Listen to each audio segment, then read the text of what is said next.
Hi, I'm Pastor Ebenezer Quaye. And I'm Pastor Tina Quaye.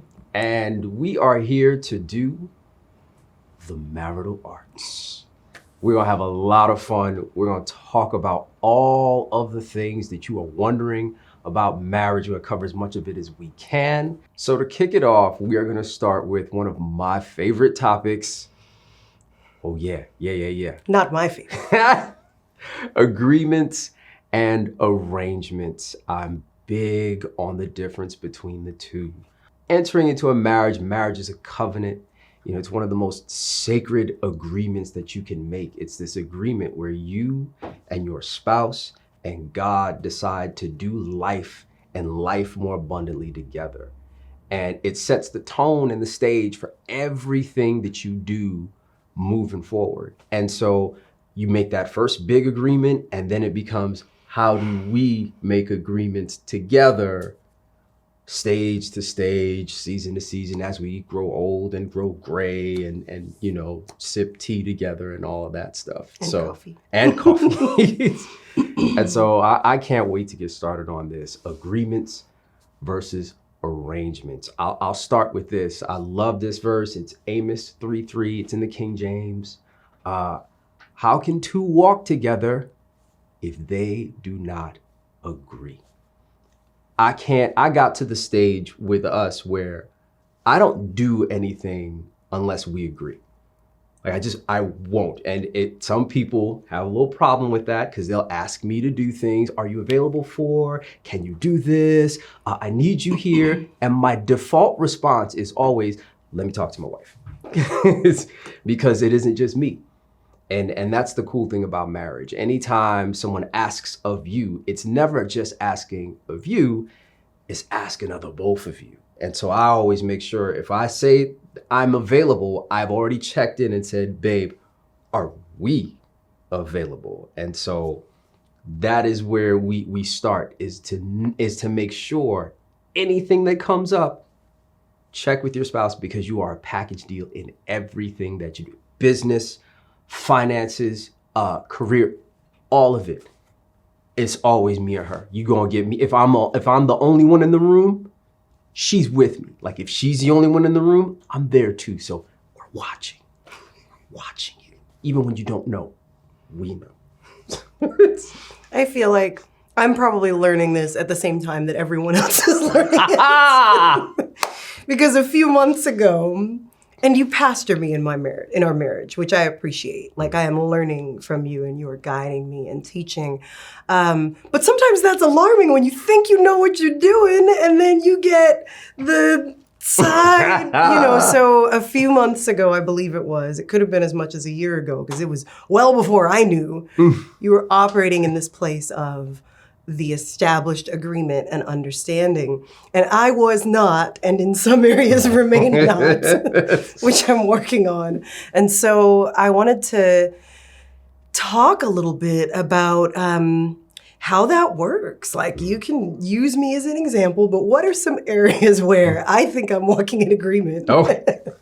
Oh man. And I'm not, and it causes a challenge, and that might help people like learn what that looks like in their own life.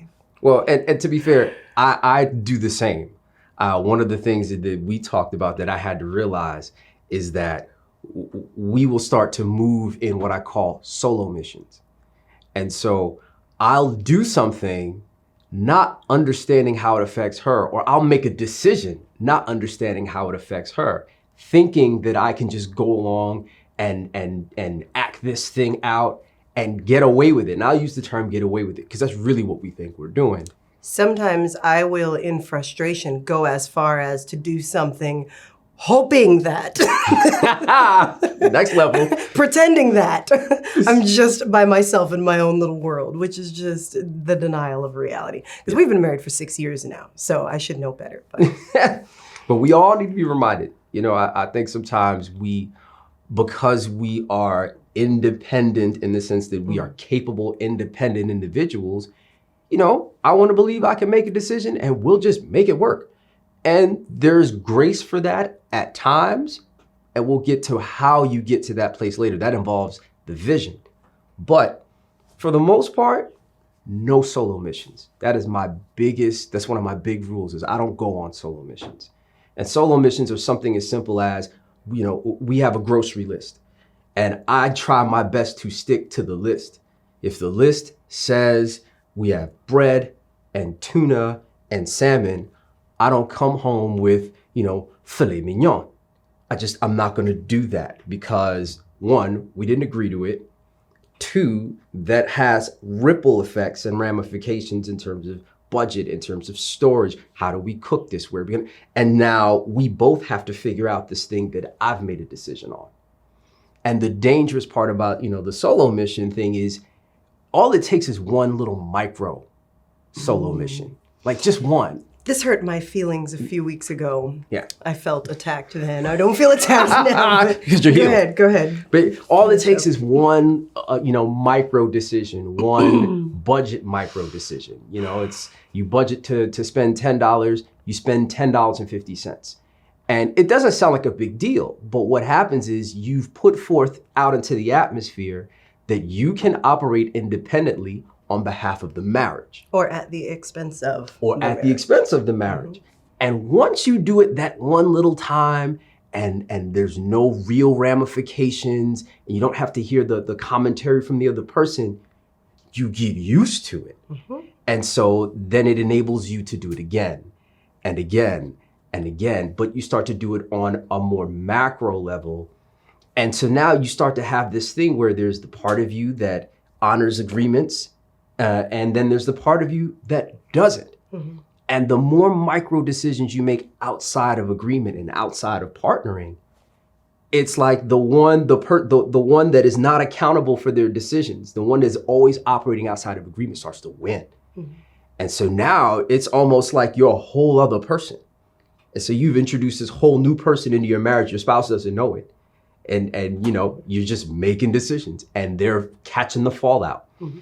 And you're becoming a whole different person. And it begins to sow the division that splits people apart in their marriages and they don't even realize it's happening. Mm-hmm. And so for me, I started to notice that I was starting to do the same thing. Like I would make little micro decisions about time. We'll talk about that later. Little micro decisions, I can be 5 minutes off. If I say I'm going to do something at 10:20 and if I do it at 10:30, it's just 10 minutes. It's no big deal, babe. He has a grace period of about 20 minutes after the agreed upon time. My on-time window is 15 minutes before the agreed upon time, which means we 30 minutes away from wherever. We are 30 minutes away from agreeing. We don't agree. It's one of our unique challenges. Yes. Still working on. I'm doing my best to shorten the gap because I need to get on. Watch this. I need to agree with her, which is part of agreeing too. Sometimes you have to realize your spouse is doing it in a better way. Now, when it comes to time management, she's it.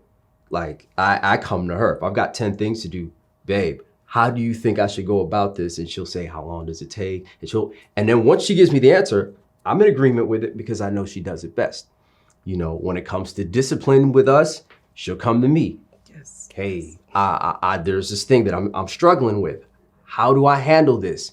And I'll lay out some steps and she'll agree. And that's the beautiful part about a marriage is ultimately it's not about your way or my way. It's about us coming together and agreeing on a way. And when we agree on a way, and me, you, God, when the three of us agree on the way to handle it, it gets done and it fulfills our marriage and it makes us better and it brings us closer to what God wants us to be and what he has us to do. So agreements are everything because you can't do marriage by yourself. She can't do marriage by herself. I certainly can't do marriage by myself. I can't do it. And I don't want to because she's amazing. And everything I do with you is ridiculously awesome. And so I'm not going to try to do it by myself. Any part. None. Yes, I'm flirting. I'm just blushing now. Keep that one. Keep that one. Flirt. I agree. You should flirt more with your spouse. Flirt. Flirt. 6 years in the game, still flirting. Flirt. Flirt. You trying to calm me down? Is that the calm me down more finger? Flirting. More flirting. Oh, yeah. More flirting. I like that. That was dope. I felt something in there. right. I felt that. Ooh, okay. So, so no solo missions. And agreements are meant to be things that can be revisited because we change. There are agreements that worked for our first year of marriage. They don't work second year of marriage. They don't work third year of marriage. They don't work after your first kid. They don't work after your second kid. They don't work after your third. So agreements should periodically always be revisited. If the agreement is you're the one who does the dishes or you're the one who does the cooking, that may work for 4, 5, 6 years. But if there's a season where the demand on one of us changes, then we got to revisit it. And so I call this agreements versus arrangements because agreements are binding. And so, like what I said earlier, we're about trying to find the best way to do this thing together. And so when you agree, it's a binding thing. It's like a contract. With an arrangement, arrangements tend to be made based on somebody's convenience. And so what's dangerous about that is when it stops being convenient, we ain't gonna do it. See, with an agreement, when I agree to do something with my wife, if I agree that I'm gonna make breakfast or if I agree I'm taking the kids in, it's gonna happen because I put my word to it. Now with an arrangement, if you kind of default into behavior, once it stops being convenient, you're gonna stop doing it. And what will be wild is you'll stop doing it. Not only first, you'll stop doing it with the heart to do it. And then you'll just stop doing it altogether. And I can't put her in that position. I can't just stop doing things and not explain and not have a reason. So you always want to be careful to look in where in your marriage, where do you have agreements? Where do you have arrangements? Some people think it's an agreement, it's really an arrangement. Some people think it's an arrangement, but that thing needs to be an agreement. That's something that needs to be binding. And so I would love for you to jump in. Are there agreements or arrangements that, how can I put this, challenged you? I'm just not going to answer that question. And instead, I'm going to talk about some of the agreements we had. I'm really not going to answer the question. Amen. I agree. And we will walk this thing out. Go ahead. Some of the agreements that, because we've been married for a while now, and we're starting to unpack the things that will help us build a stronger foundation moving forward. But we had a firm foundation to begin with. Right. And some of that was agreement that we had established even before getting married.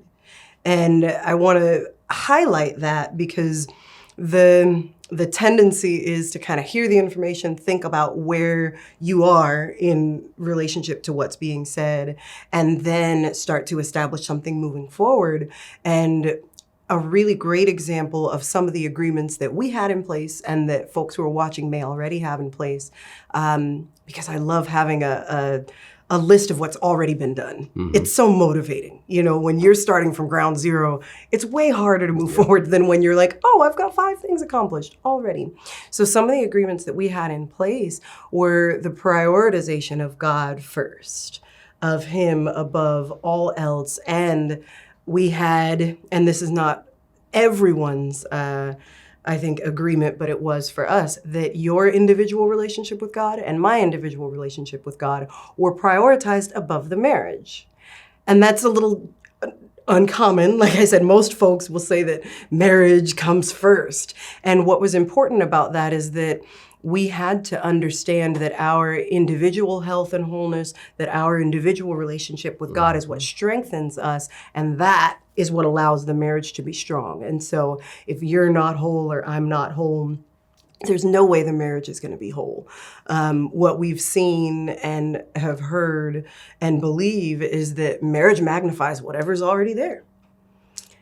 And so say that one again. Marriage magnifies whatever is already there. Kids magnify even more whatever is already there. Jesus. And so before we got married, I had an intense and beautiful relationship with God, and so did you. And our marriage is able to magnify that more because it was pre-existing. And so that's an agreement, and it's a foundational one for us that I think was really important for us to have in place. And then some of the other kinds of agreements that are more about like the logistics and how you do everyday life, they're important, but something like that where I know that when I ask you to do something, your source of wisdom is not a magazine, like, or I'm not watching Good Morning America for my, we understand that there's a different source, that there is a greater work at play than just our individual thoughts and our upbringing. And so.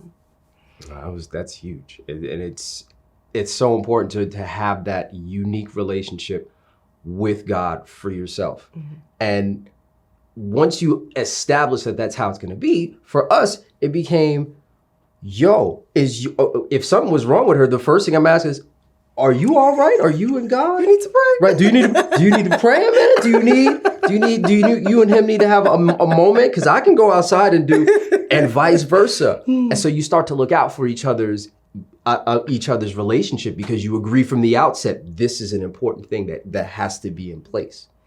And so thank you for that. The last thing that I also want to tag in on is disagreements. And most people in marriage hear disagreements and are like, and just like run to the corner. And I've realized that disagreements are just places where an agreement is lacking. And so it's an opportunity. Where you disagree is just an area in marriage where an agreement is not in place. So then it becomes, we got to put an agreement in place, because everywhere there is an agreement, that's where God moves. That's where God prospers. That's where God moves your marriage forward. That's where we can walk together. Because if we don't agree, we're not going to walk. It means we're standing still and we're stuck. And so it took a little bit because I was a little anti-conflict. I was a little... Me too. Yeah, Me too. Both of us. So now imagine the both of us don't want to argue, but something's wrong. And it's just simmering and festering. And so we finally got to a place where it's like, all right, we need to have... Why do we disagree? Why do we see this differently? And it was over every number of things. And so finally we sat down. I was like, I just see this differently. I just see life differently in this area. And she said, I just see it differently. But what was cool was her point of view rounded out mine, and my point of view would round out hers. And then eventually we would come together and find a unique new point of view that the both of us actually were behind. And so now I'm like, oh, we don't agree here. And I get a little bit excited. Like, I ain't trying to fight, but like I'm like, okay, this is one more area where we get the opportunity to sow the power of agreement into. So I'll leave that as a challenge for y'all. And we keep that challenge is look for where you disagree and don't run from it. Just look at it as an opportunity to sow the power of agreement in that place. Amen. Well, that was our first segment. Thank you for allowing us to be silly and talk to you. We're looking forward to the next one. So we'll see you in a little bit.